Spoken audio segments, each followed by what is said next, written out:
Assalamualaikum warahmatullahi wabarakatuh. Perkenalkan, nama saya Umaira dengan NIM 1816010109. Di sini saya akan menjelaskan pengolahan data dan kerangka, yang mana seorang peneliti menguji pengaruh pertumbuhan ekonomi, nilai tukar, inflasi, investasi asing langsung, dan jumlah uang beredar terhadap neraca transaksi berjalan pada kelompok negara lower middle income di ASEAN, yang terdiri dari Indonesia, Filipina, Vietnam, Laos, Myanmar, dan Kamboja. Kerangka konseptual penelitiannya ada di dalam gambar, yang mana pertumbuhan ekonomi yang dilambangkan dengan X1, nilai tukar yang dilambangkan dengan X2, inflasi X3, investasi asing langsung X4, jumlah uang beredar X5 adalah yang mempengaruhi neraca transaksi berjalan yang disimbolkan dengan Y3. Jadi, variabel independen terikat adalah neraca transaksi berjalan yang disimbolkan dengan I. Yang disimbolkan dengan 1. Selanjutnya, variabel independen atau bebas adalah pertumbuhan ekonomi, nilai tukar, inflasi, investasi langsung, dan jumlah uang beredar. Bentuk persamaan regresi panelnya adalah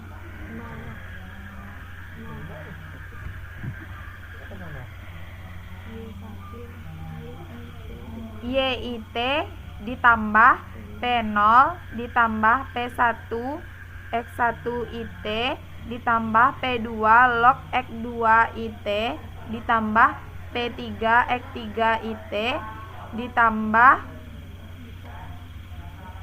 4 X4 IT ditambah P5 X5 IT ditambah error script. Baik, langsung saja kita masuk ke pengolahan datanya.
Nah, yang ini merupakan hasil olahan data SIM atau Common Effect Model. Selanjutnya, kita masuk ke pengolahan FEM atau Effect Model.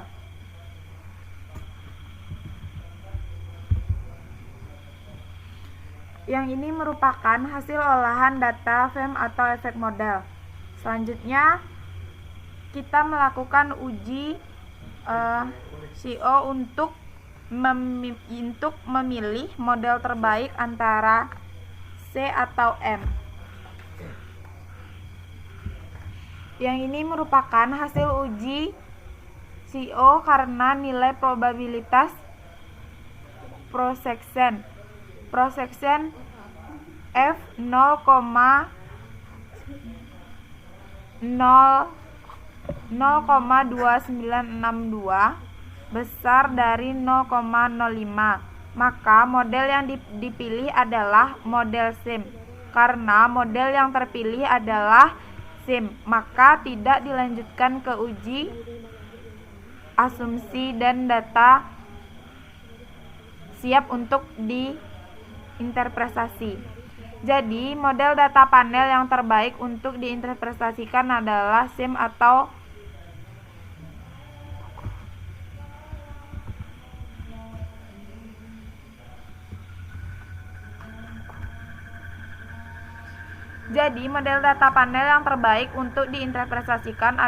SIM atau Common Effect Model. Jadi, YIT sama dengan min 1,78 ditambah 0,48 X1T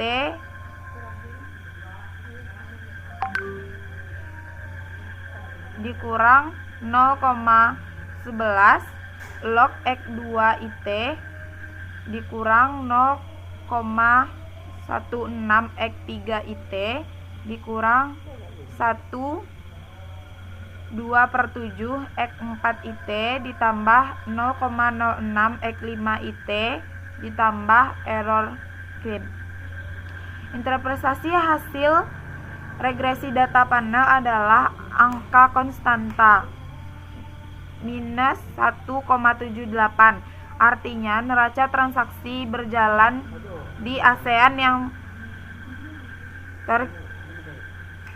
terdiri dari Indonesia, Filipina, Vietnam, Laos, Myanmar, Kamboja adalah minus 1,78 pada saat pertumbuhan ekonomi, nilai tukar inflasi investasi asing langsung, dan jumlah uang beredar sama dengan 0.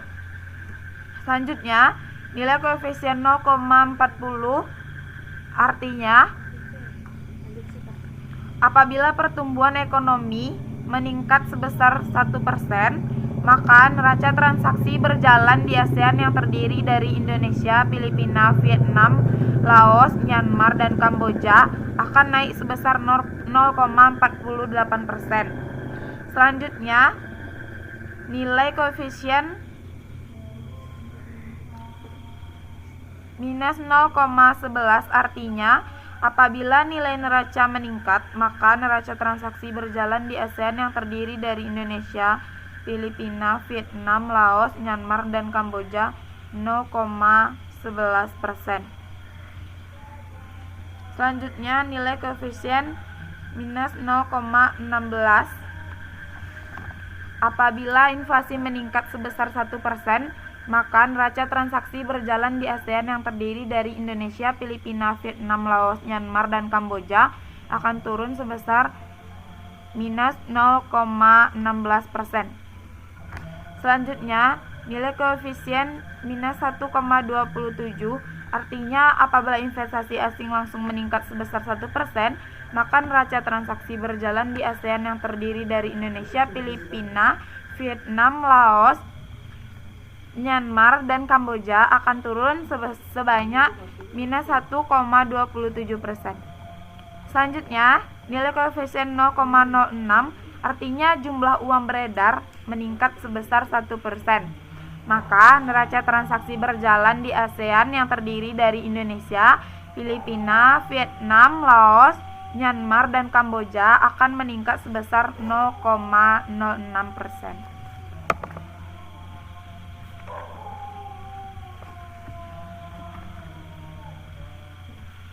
Selanjutnya, nilai koefisien determinasi R-square yang didapatkan adalah 0.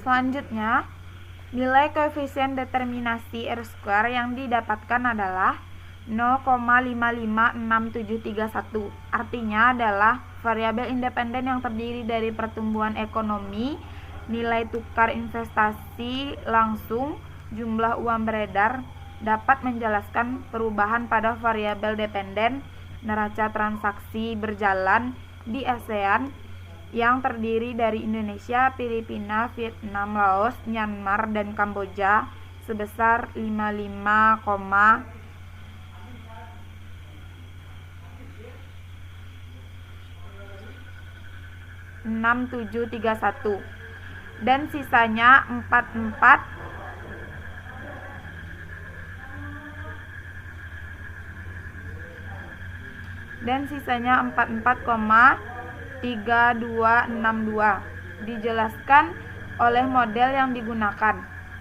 Selanjutnya, hasil uji simultan atau uji F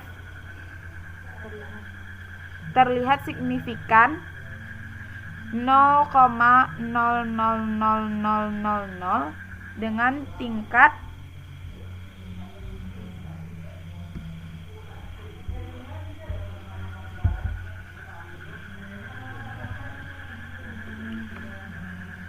dengan tingkat kepercayaan 95%. Kecil dari 0, atau nilai A sama dengan 5% atau 0,05 sehingga 0,000000 kecil dari 0,05 yang artinya adalah bahwa variabel independen terdiri dari pertumbuhan ekonomi, nilai tukar, inflasi, investasi asing langsung, dan jumlah uang beredar berpengaruh signifikan terhadap variabel dependen yaitu neraca transaksi berjalan yang terdiri dari Indonesia, Filipina, Vietnam, Laos, Myanmar, dan Kamboja selama periode 2003-2020. Uji parsial atau uji T. Yang pertama, variabel pertumbuhan ekonomi mempunyai nilai probabilitas 0,0031 kecil dari 0,05. Artinya bahwa pertumbuhan ekonomi mempunyai pengaruh signifikan terhadap neraca transaksi berjalan di ASEAN yang terdiri dari Indonesia, Filipina, Vietnam, Laos, Myanmar, dan Kamboja. Selanjutnya, variabel nilai tukar mempunyai nilai probabilitas 0,3547 besar dari 0,05 bahwa nilai tukar berpengaruh signifikan terhadap neraca transaksi berjalan di ASEAN yang terdiri dari Indonesia, Filipina, Vietnam, Laos, Myanmar, dan Kamboja. Selanjutnya, variabel inflasi mempunyai nilai probabilitas 0,0842 besar dari 0,05. Artinya bahwa inflasi berpengaruh tidak signifikan terhadap neraca transaksi berjalan di ASEAN yang terdiri dari Indonesia, Filipina, Vietnam, Laos, Myanmar, dan Kamboja. Selanjutnya, variabel inflasi asing langsung mempunyai nilai probabilitas 0,0000 kecil dari 0,05. Artinya bahwa investasi asing langsung mempunyai pengaruh terhadap neraca transaksi berjalan di ASEAN yang terdiri dari Indonesia, Filipina, Vietnam, Laos, Myanmar, dan Kamboja. Selanjutnya, jumlah uang beredar mempunyai nilai probabilitas 0,0000 kecil dari 0,05. Artinya bahwa jumlah uang beredar berpengaruh signifikan terhadap neraca transaksi berjalan yang terdiri dari Indonesia, Filipina, Vietnam, Laos, Myanmar, dan Kamboja. Karena model data panel terbaik untuk diimplementasikan adalah CEM, maka selanjutnya dilakukan uji asumsi klasik.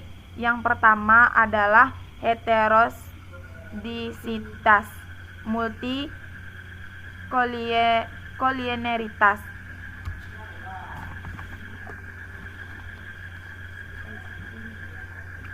Baiklah, selanjutnya kita masuk ke uji asumsi klasik yang pertama, yaitu heteroskedastisitas.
Nah, masuk ke uji asumsi klasik yang pertama, yaitu heteroskedastisitas. Nilai probabilitas untuk seluruh variabel independen pertumbuhan ekonomi, nilai tukar, inflasi, investasi asing langsung, jumlah uang beredar adalah yang kecil dari 0,05 sehingga bagian ini masalah heteroskedastisitas. Selanjutnya kita masuk ke multikolinerisitas. Karena nilai probability OBS sama kecil dari 0,05, berarti model persamaan regresinya mengandung autokorelatif.